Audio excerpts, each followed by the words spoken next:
I heard this quote back. I was watching Oprah as a kid with my mom, and it wasn't Oprah. It was a 60 Minute, and it was back when the Atlanta area was becoming very prominent for African American.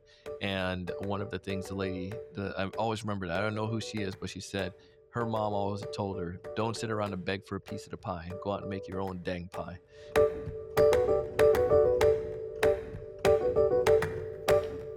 Hello, welcome to EdTech Leaders. Today we have Donald Kelly, the founder and chief sales evangelist of the Sales Evangelist and Blue Mango Studios. Welcome, Donald. Thanks so much for having me, Oliver. I appreciate it. Excited to be here. Thank you so much. You have a really interesting journey, so I'd like to dive into that. But first, just tell us briefly what the Sales Evangelist does, who you serve, and what Sure. you do for them. So the Sales Evangelist, we serve mid-size sales team. Most of those individuals and their organization are looking for ways to be able to do better prospecting to generate more opportunities to their pipeline, and that's where we thrive. And we also obviously help them driving those deals to close. So it's a sales training firm. We do coaching as well, and I do keynote speaking. And how did you come to this? Let's go back a little Yeah. bit. So this is where the fun part begins. Back in 2012, I had a friend of mine. We were talking about a business idea and how we can create a business, create application. It was the era of still apps was everywhere. And none of us had coding capabilities or skills, and it was apparent that this idea was dead in the water, at least for now. Then he went to this event called New Media Expo, came back, and he's like, "Dude, my focus is going to be on this podcasting thing. I think there's an opportunity there." And he started a podcast, my buddy Jared Easley, and the podcast is called Starve the Doubts. He had me on as a guest. As a speaker, I was hooked. I did speech and debate in high school, and he was like, "Dude, you got a knack for this. I'm going to give you a segment on my podcast." Then he was like, "You know what? You should do your own podcast." So I started doing that. I didn't know what to speak on, but I was a software sales rep, so it just naturally came. Maybe I should help young salespeople. We were thinking rookie sales reps, and there were 7 other podcasts in the space. I figured it was too crowded, so I was not going to do it. But then felt prompted to keep going, so I launched the Sales Evangelist. In college, there was Guy Kawasaki had a book called The Art of the Start, and we had to do research on him. And prior to that, I found out that he was Apple's chief evangelist in the 90s. The only time I ever heard the evangelist term was with church, but it painted such a rich visual. Like, imagine Guy Kawasaki out there just evangelizing Apple on media and everywhere that he could go. So it stuck in the back of my mind when I was working before I got into the company where I met this buddy. I was the technology evangelist at a company I worked at. So I liked that title. So he was like, when I was thinking about the name for the sales show, he's like, "What about the Sales Evangelist? You always talk about sales. You're like an evangelist for sales." So naturally, that's what came about. And then as a byproduct, because I started sharing insights and tips and interviewing other sales leaders and experts in the space, I found people started to find me, and I started coaching. The first one was Jose and his wife. They had a small HVAC company in South Florida, reached out to me. I knew them from my network, and they had me help them. Then I think it was Katie was next, and Destiny. So there was these individuals that found a podcast and started to reach out, Martin Clay, and it grew to where I started having coaching clients. So in the evening times, I was coaching individuals, and lunchtime. And it just made sense after a couple of years of doing it that there was something viable. My wife and I didn't have any kids then. We had debt paid down because I was making pretty decent money in my career in sales, and was an opportunity. So she said, "Jump if you'd like." So started doing that. I started speaking. Then I got a consulting gig and speaking at conferences about sales.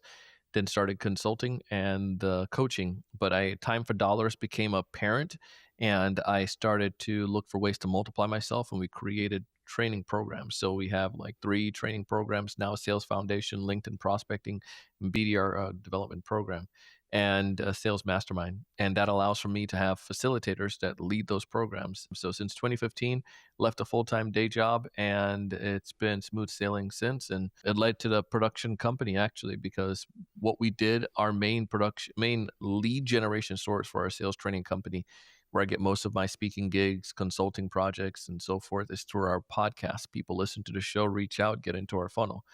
And one of our clients saw what we did, asked us to help them with that in 2018 and 2019. We turned them down, came back, we helped them finally, and then more and more people came. So we started a production company as well, where we more so on the sales and marketing side of that, where we help companies to utilize content as a lead generation source and as a business development tool, like we did for the Sales Evangelist. So that's the backstory of what came about to where we are now. That's a great story. How much of that was planned when you started the podcast? I mean, we hear these stories, and you never know, like, was that intentional, or how much was accidental, or that you discovered along the way? I hit a bullseye. Yeah, there was like nothing planned. The only part that was planned was how am I going to do a podcast during the workday as a sales rep? And found myself finding places that had free Wi-Fi and sitting in a parking lot. It was audio only, so no one could see me sweat in the car. But most of this was not planned, Oliver. It was just it developed on top of each other. So again, I didn't plan to launch a podcast. We were trying to do an app, and then my buddy was like, "Think about podcasting. You're a great speaker." And he invited me to do Toastmasters, which I did, and that was a very successful career with Toastmasters as well. But it helped to hone my skills even more as a speaker. So that's the first part. The second part was how to make a business out of it. Well, it was just a hobby, just to have fun. I started listening to other people, and there were ways that they were doing that with courses and things of that nature. But how are you going to do a course when you ain't got nobody to listen to your podcast really at the beginning? So I got some folks I got some people that would eventually started listening, and it was just a coaching. People raised their hands and asked. And throughout that process, Oliver, that's where the programs developed. So our training program came out of necessity because I saw what Tony Robbins did, and I wanted to scale the business. And I was like, how could I do that if I'm just coaching individuals? And when I looked at the training program model and the online courses, that made sense. So I was able to plug and play others to help facilitate the program. Again, just what by necessity. Our mastermind came as a result of that. In our training program, the way it is, you watch the modules and we meet for 90 minutes once a week with the group as a cohort. So you get a chance to practice. We talked about cold calling in the course. Now we go ahead and we are going to practice some stuff about cold calling in the live training part. And it's 6 to 8 weeks.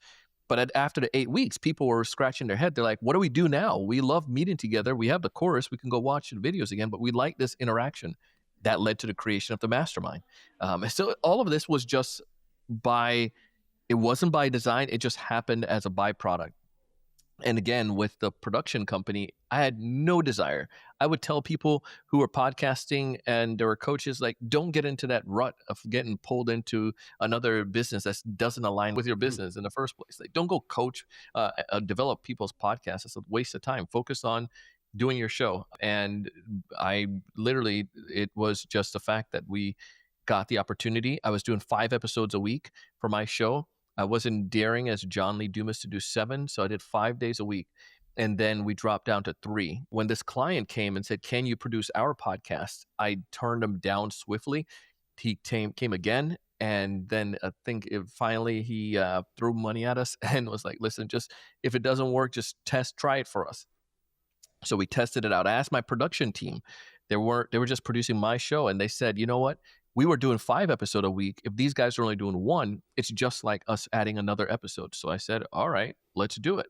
Then somebody else was on a podcast with me for a recording. He heard my show, and then the question came up about production, and we started talking about it again. So it was by accident. I still hit this darn thing, and then we got referrals from other people. So that business came as a byproduct. And because we understood what was working with the marketing side for our podcast and the sales training company, that just naturally grew from it. So it all worked out. But to say I was this genius that planned it, I would be a liar. But I can go back and say that, and it would sound Yeah, really now cool. you can say it, right? And you look brilliant. And all of these components sort of work together, which maybe you hadn't thought of in the beginning. So you have the podcast, it's working as a sales generating mechanism, and you do consulting, then you scale it with the videos, and then the podcast come along.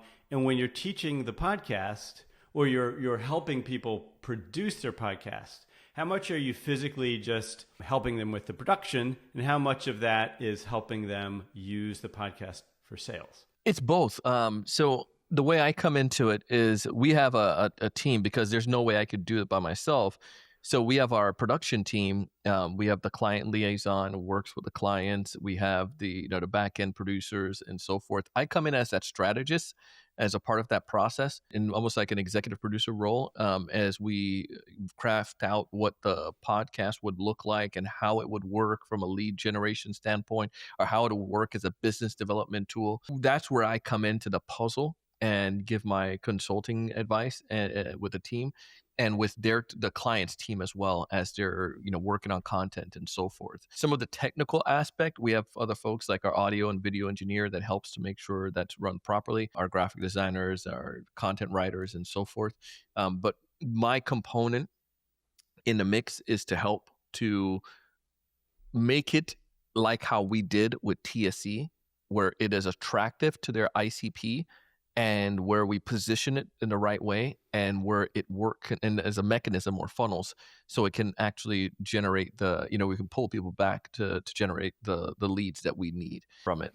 Hopefully that answers the question. So Yeah. And those clients are specifically coming to you to use the podcast as a lead generating mechanism.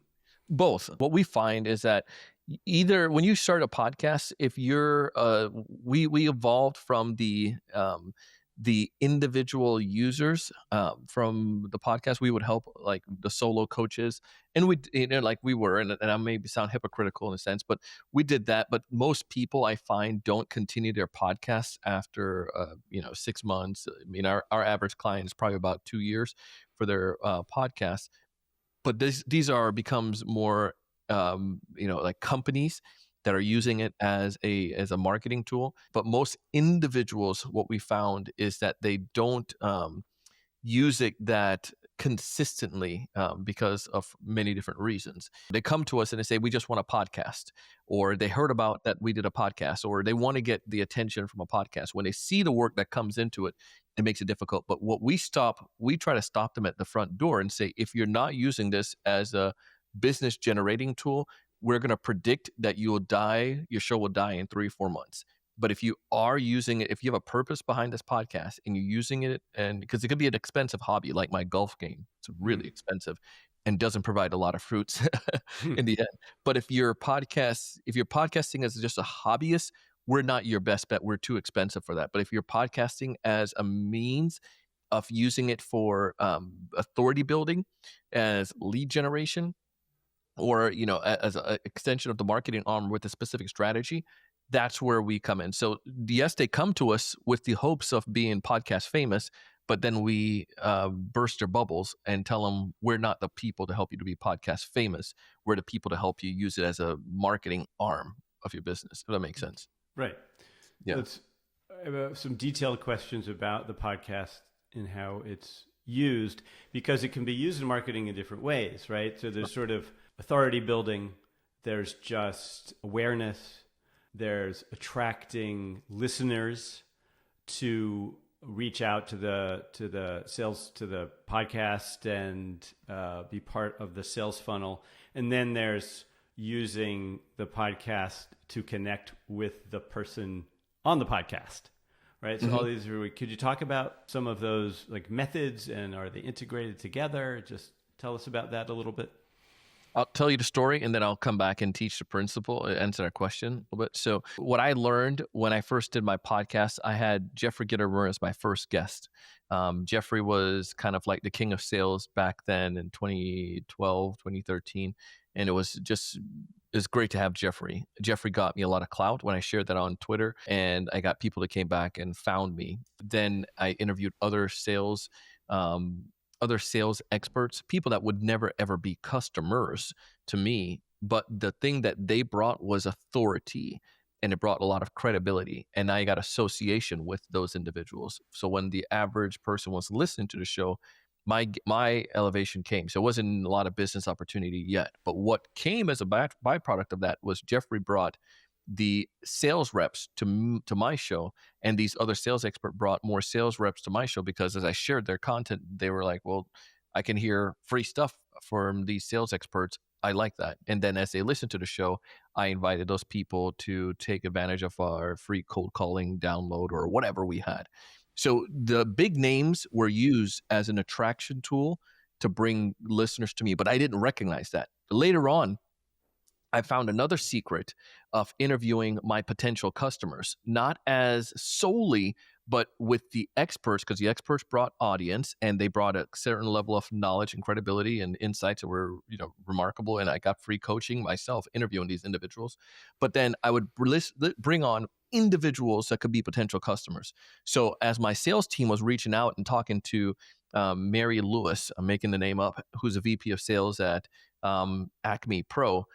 Mary would turn them down, say, I'm not interested. But then they would turn around and ask Mary, would you be willing to come on a podcast with our CEO? He has a sales podcast and is always looking for thoughtful sales leaders. Naturally, Mary would say, of course, I want to hear myself on a radio. Sure, I can do that. And Mary comes on a podcast. I don't pitch on that podcast. But what happened was somebody that now I can add to my network who's a VP of sales that we can have conversation with. And it opens doors, because at the end, Mary says, so tell me what you guys do. Or Mary would, after, weeks later on LinkedIn, see my stuff. Donald, makes sense. We're doing a sales kickoff. Would you be willing to, give me a quote or something to that nature? But that's how we started working. So we got a mixture of our potential customers, experts in the industry, you can say competitors, but they brought a certain level of knowledge. And then my individual clients, individual reps, who were people that benefited from what we had. So we started having different pools of people. So now we come back to ask how we started with that question now. I didn't discover those things, plan those things out. I discovered that the type of guests, what they can do and how they can bring the energy or benefit to the podcast, and how we can generate business opportunities from the podcast. So with our clients and the way we help them identify what's going to be the best arm. What are they trying to do? Some people, literally, they have more money than the Fed. So they're just trying to, use it as it's just like, if we can get some brand awareness, that's great. But there's still going to be a CFO or a COO who's going to question the legitimacy of the podcast. So I always try to find out a way that they can prove or some result oriented from it, because either way, they're going to have a day where somebody's going to start asking about these numbers that are going out. We're spending this much. What is the return on it? Or somebody changes position, a new person come in. What is the return? So we try to identify whatever that metric is. And if it is authority building, how can we measure the authority building from that? Is the amount of exposure? Is the amount of downloads the podcasts have? Is it the impact, the people coming back to their websites or whatnot? So we look at it from those multiple angles. If you're looking at it as a lead generation arm, easier component, we don't try to, we emphasize beforehand that it's not about being the big, the small fish in a big pond, but we want a micro audience. So let's say you're in the manufacturing space, but you're doing manufacturing of lithium batteries. Then how big is that marketplace? What are the associations that are out there?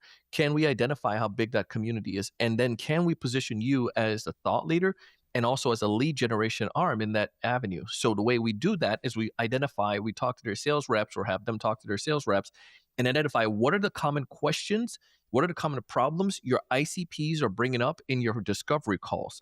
And then we tackle those with content. So whether that's episodes that we interview internal experts, external experts, clients, just like we did, but we get that knowledge base out there and used as a way to be able to attract people to that. And we make that into micro content that the sales team can then utilize when those problems come up on a particular call.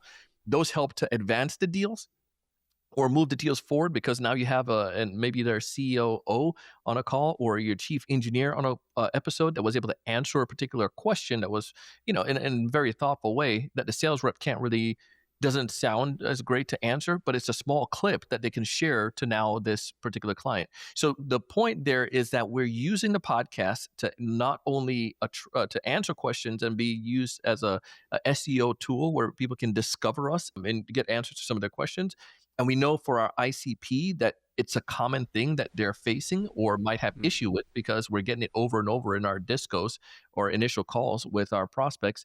So it becomes good content, but also we can use that content, repurpose it to advance the deals that we currently have in the pipeline. So that now this one podcast now is being used by multiple different avenues. And LinkedIn is a great place, especially for the B2B companies. So we make, I wouldn't say we make, but we strongly encourage all of our clients, whether it's to utilize LinkedIn newsletter so that they can not regurgitate the content, but to repurpose the content in an effective way that now it gets more eyeballs. People come back to the show and then we give them a free offer. Sometimes companies might have a free trial, but we try to look for ways that they can get free stuff, like educational stuff, ungated content that they can give to their client. Like go back to this manufacturing lithium battery. Here is 5 common mistakes people make when distributing lithium battery. I'm making this up, but now if we're trying to get distributors, they can get that. They might find that piece of content engaging enough, download it, and now they're in that person's funnel. If it's openly gated content, they can go and take that, but then usually that open gated content lead to gated content. The download is free, they get that, but they might want to check out some free course that the company has, put an email address in, and we see that that gives a better email in the long run. I blabbered for a little bit there, but hopefully that helped answer from how I discovered the type of customers the type of guests that help us out, and then how we help to develop a strategy based on what they're trying to do, if it's just authority building or if it's lead generation standpoint. Long No, winded. no, that was a great answer. Thank you. I'm intrigued with the repurposing of the clips. You're not just putting them on social media, but you're using them. Are you scanning them with AI so that they're searchable? How do you take advantage of those clips in the way that you talked about it on LinkedIn? Could you just explain that a Yeah. little more? Very good. So here's the part. LinkedIn, there's a couple areas. LinkedIn just added that, I would say just added, probably 2 years now, added their shorts or their video capabilities, which does help with more discoverability for, anyone that's out there. But the other component is YouTube Shorts. The way that I found I saw a behavior that I did, Oliver. Whenever, let's say I'm going to a CRM provider, I don't go and watch the video on their website. I don't give them my email address on the website. And you might say, well, why is that? Because I know I'm going to get an answer from a sales rep, an SDR. I train them people. So they're going to hit me up and say, hey, you want to schedule a demo and so forth. But what I do, I want to see an unadulterated demo. So I go to YouTube and then I search and I see their clips. I see other people's clip about them. I see the demos that they have, and I watch it on YouTube at my own pace. What it does prompt me to do is once I've seen it on YouTube and I engage with their stuff, I usually then go to their website, or I might click on a link inside of that video. So as we come with our clients, the short form content is to be able to be highly rich things that people would be looking for. We use a tool called a vidIQ, which helps us to see what people are searching for on YouTube. We've learned that YouTube Shorts are a powerful way to help amplify any podcast and any content. And I'll come back and tie this all back to LinkedIn. But what typically happens is that somebody might watch that short and they get pushed to, it was great and they move.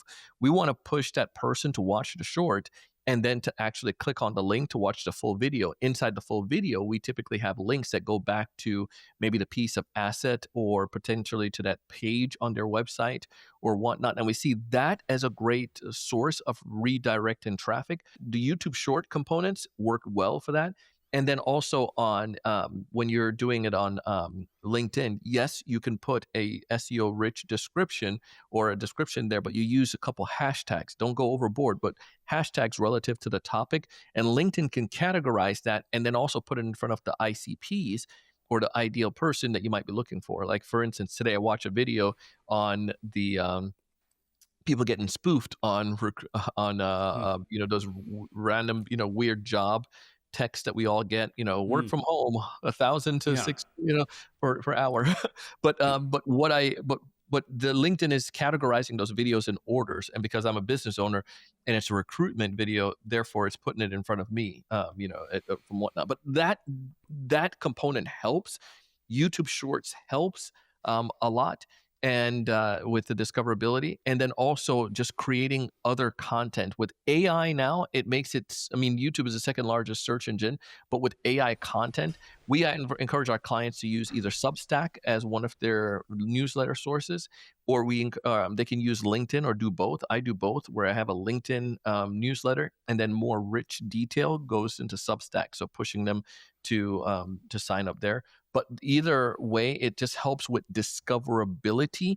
And when you have those videos in like your LinkedIn, in your LinkedIn newsletter and so forth, it gives you, it helps because that newsletter ties to LinkedIn, and that has a big SEO push, and then it also allows for discoverability. I discover all the time when I'm searching for stuff, why this is why is Mercedes doing blank? And then all of a sudden it goes back to a LinkedIn article that somebody wrote, because LinkedIn has so much authority on the web.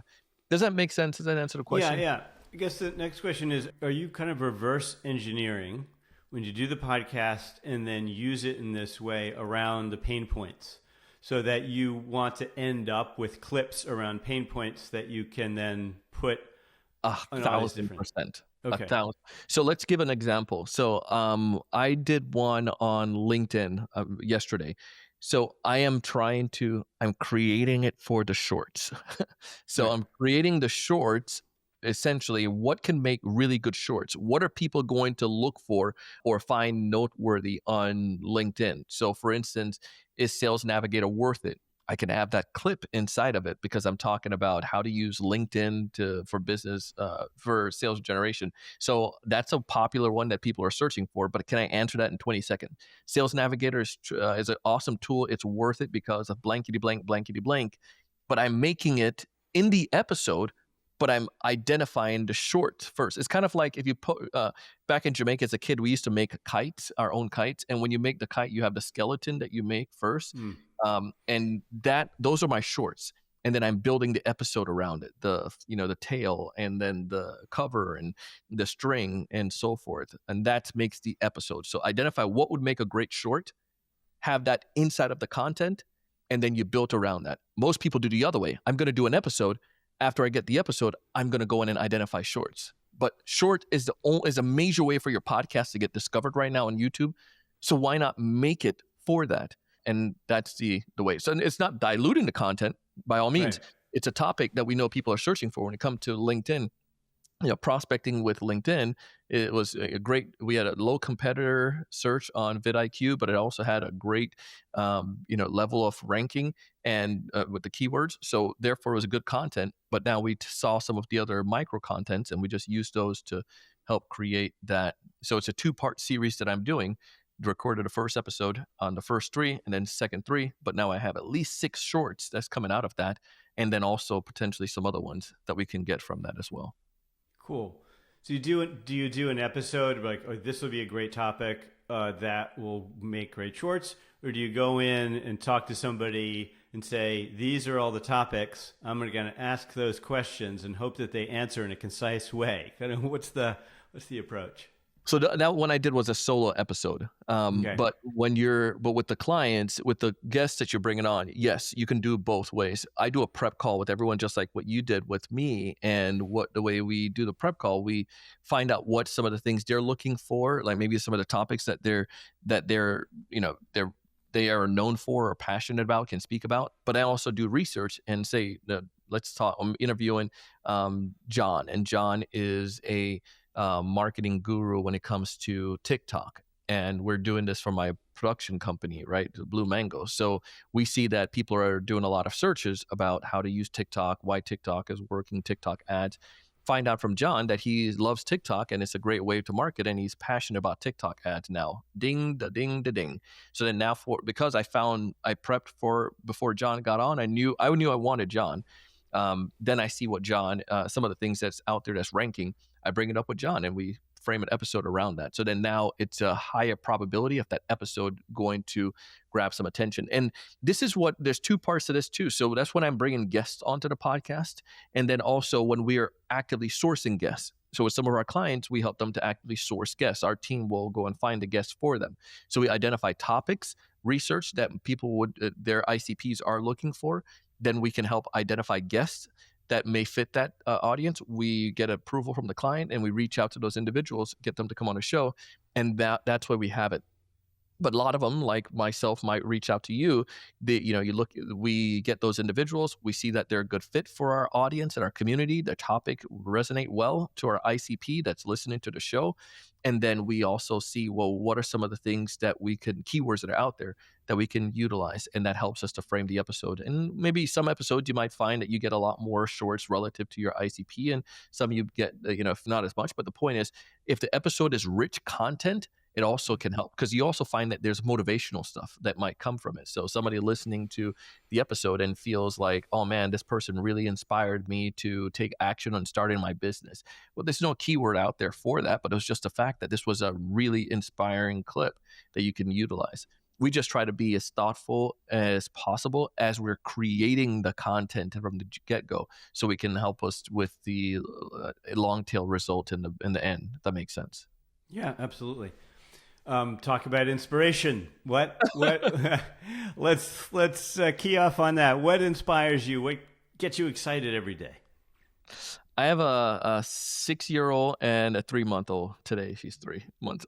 Congratulations. So, thank you. But that inspires me, them and my wife, my family. Like, there's a core of it. It's Simon Sinek talks about everyone has a why. And my why is I want for them to not ever to be in need. And that comes from a much longer episode that don't have time to talk about my backstory. But I want to make sure that we never have a situation where we have a need, and that pushes me. I want to make sure that they're taken care of and so forth. And then I like to be in the best that I can be. I feel we have X amount of time on this rock. Maybe 79, maybe you get to 100, whatever your number is. I want to make an impact, Oliver. I want to make sure when it's all said and done, I want that group of people that I first mentioned, my wife, my son, and my daughter, to say he was an amazing husband, he was a wonderful dad, he was, best dad.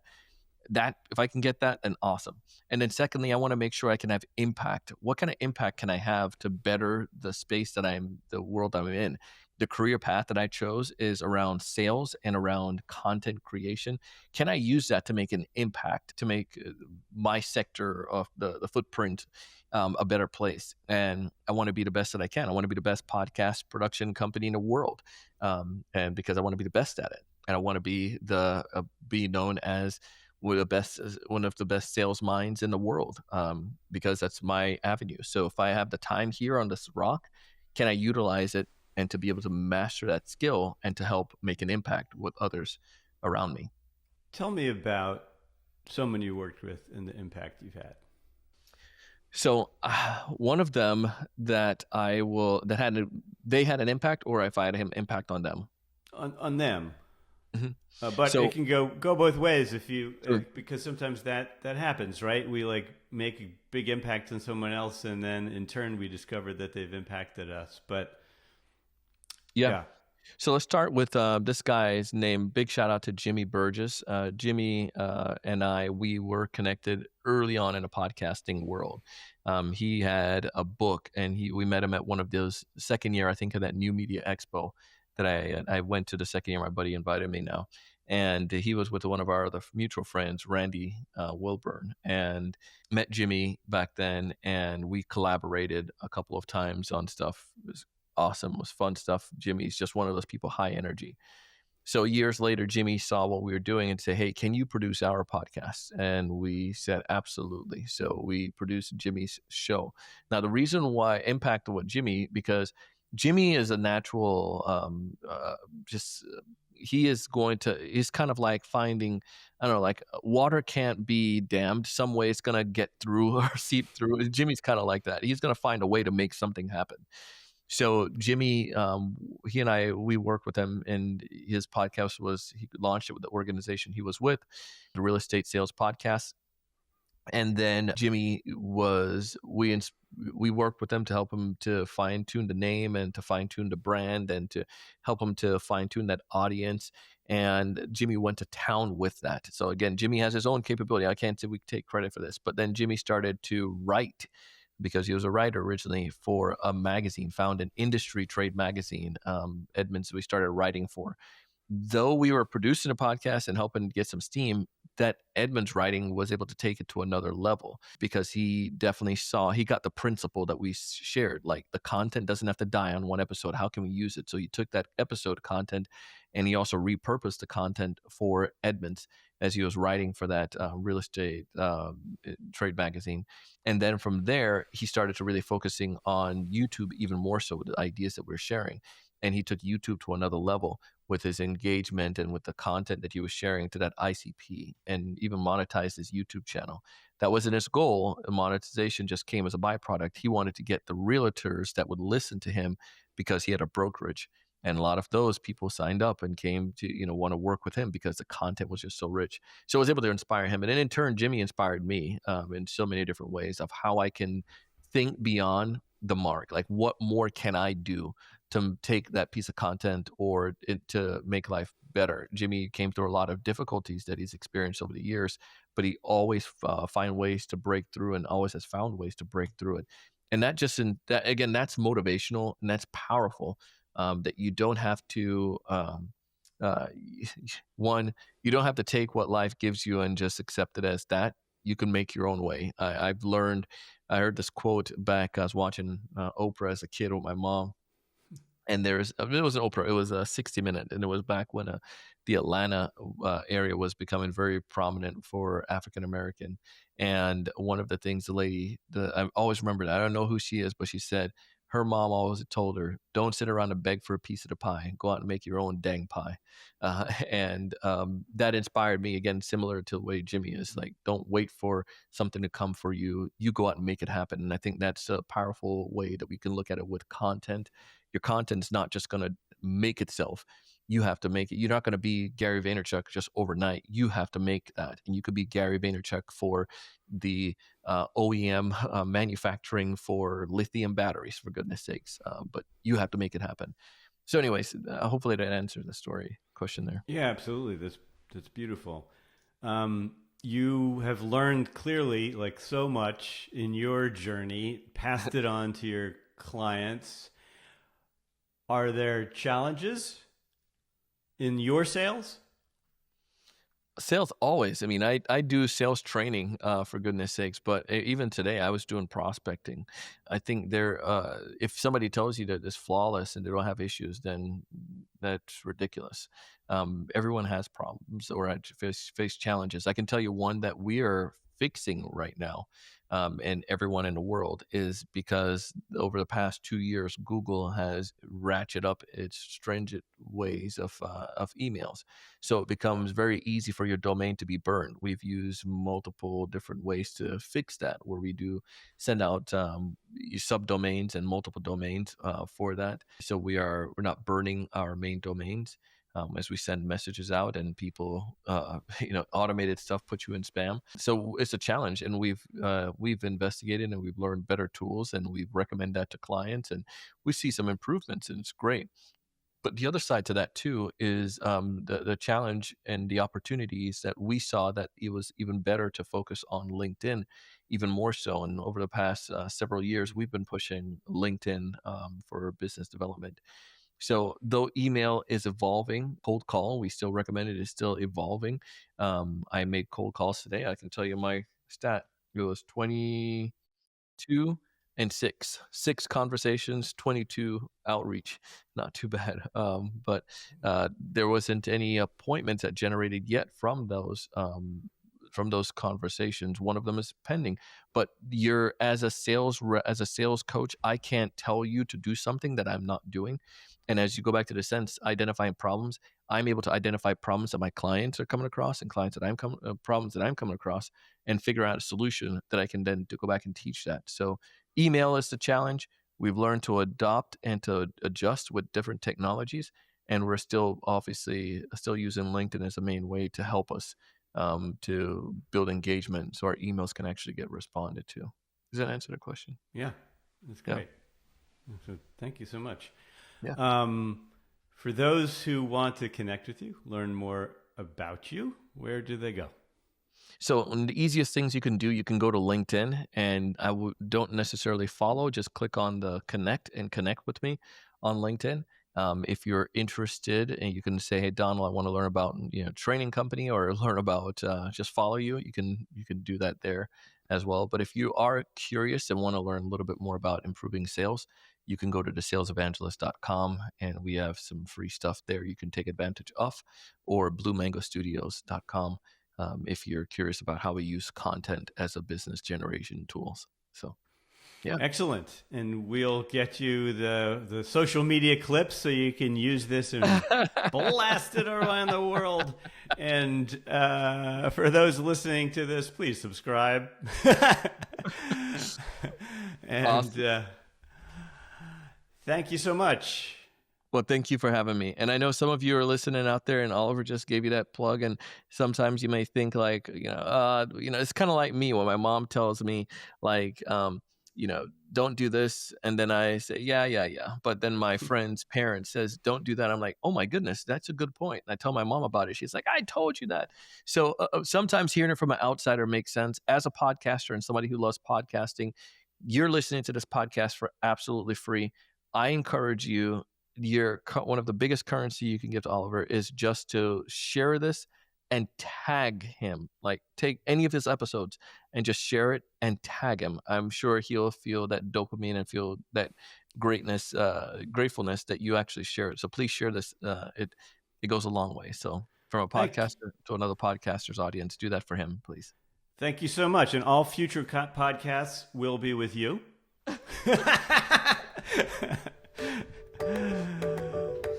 Thank you so much. Thanks again. And onwards.